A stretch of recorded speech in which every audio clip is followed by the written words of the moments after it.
Malayalam cinema within 2024 has already surpassed the box office collections of last year 2023 entirely. They went from 5% from last year to contributing 15% to the Indian box office this year within 6 months. What happened?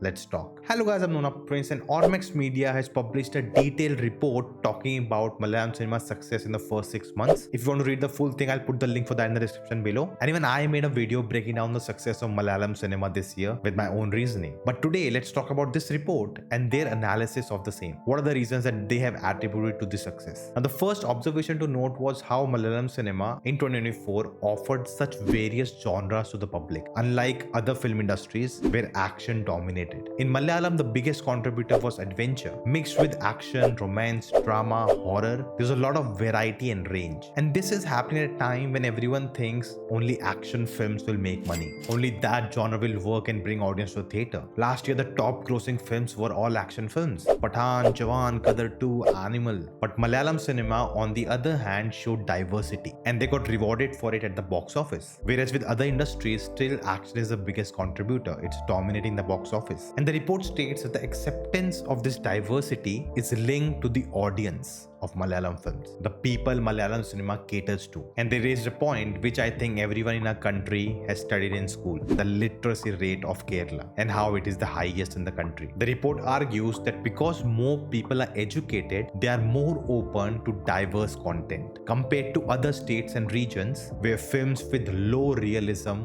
work better. And this is a point that has been talked about a lot. Even I made a video 5 years back about this, that how the audience makes Malayalam cinema stand out. And this is not about diminishing anyone. If someone is less educated, that means they don't understand cinema, they have no idea. Let's not make this debate about that. All these points are being raised in the social and cultural aspect and trying to analyze and find out the reason and the differences. But this should not be used as a point of discrimination. Now, the report also points out the strong influence of Malayalam literature on its cinema. Because the audiences are so well read, they are exposed to the literature, and that text has transitioned from the books to cinema. Just like the text, the films also have content-driven narratives with depth and quality, because that has become the standard of consumption of art. They talk about the strong history the industry has with the symbiotic relationship of the authors turning into filmmakers. A lot of text has been adapted into screenplays, and we had so many legends in the industry. Recently, an anthology series was announced based on the short stories of M.T. Vasudevan Nair, and it has the biggest stars of the industry. Now, the report also derived that because of the special attributes of this audience, they are more aware about the world around them. They are more open to films dealing with complex issues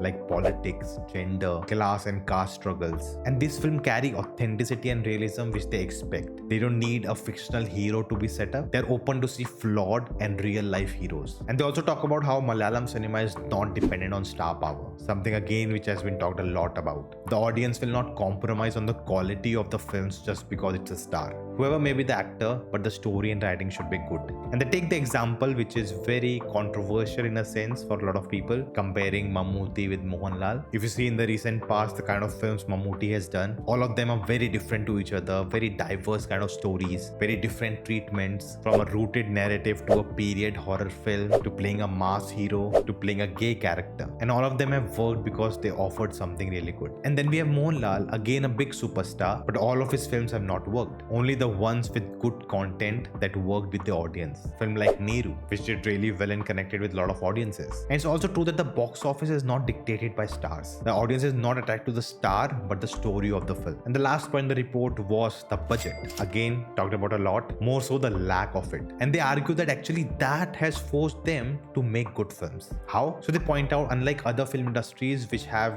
big markets to them, that's not the case with Malayalam cinema because they have a very limited market. Yes, they have films which have done great business outside, but majority of the films don't really travel across the border. So because of that, the filmmakers need to focus on the Kerala market, and to be profitable, they need to do well in that region. And because they cannot make big budget and big scale films, films, they have to prioritize the content of their narratives. That's not to say that the Kerala audience doesn't like these epic scale films. They also like their escapism, but they get it from the films across the border, from Tamil and Telugu, which offer them the big hero mass films, and they are even open to that. And here the report actually makes a very interesting point that as limitation has made Malayalam cinema to develop mass films which are content rich with substance. And a big example for that is Avesham. And if you really look in that film, they're actually not playing with the scale at all. It's very much based in a Bangalore locality. Yes, there are big set pieces with a lot of people, but that is not driving the plot. It's the moments in the smaller locations where the story is driving the high. Now the report ends with the line that in Kerala, content will always be king. It's a really good report. You should definitely give it a read. But in this video, I talked about my reasons behind the success of Malayalam cinema this year. Definitely check out if you haven't. Do let me know your thoughts in the comments below, and I will see you next time.